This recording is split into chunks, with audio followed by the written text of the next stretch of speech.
बिस्मिल्लाहिर्रहमानिर्रहीम। अस्सलाम वालेकुम। दोस्त को दोस्त क्यों कहते हैं? सल्फ़ सालिहीन से मनकूल है कि दोस्त का लफ्ज़ 4 हरूफ से मिलकर बना है, जिसकी तफसील ये है।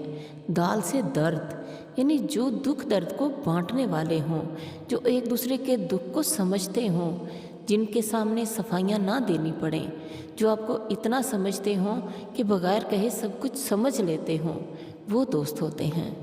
वाव से वफ़ा, यानी जिनकी आपस में वफ़ा ऐसी हो कि ज़िंदगी भर साथ निभाएं, कभी एक दूसरे पर शक ना करें, हर मौके पर एक दूसरे के साथ मौजूद हों, वो दोस्त होते हैं। सीन से सच्चाई, यानी जो एक दूसरे के साथ सच्चाई का मामला करें, मुनाफ़िकत ना करें, हमेशा सच बोलें, जो है जैसा है की बुनियाद पर दोस्ती करें, वो दोस्त होते हैं।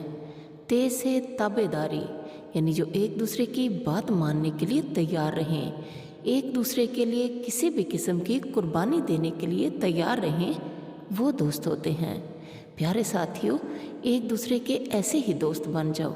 अगर आपका कोई सच्चा दोस्त नहीं है तो आप दूसरों के सच्चे दोस्त बन जाएं, दूसरों की मुश्किलें आसान कर दें। अल्लाह ताला आपका हामी और नासर हो। अल्लाह हाफ़िज़।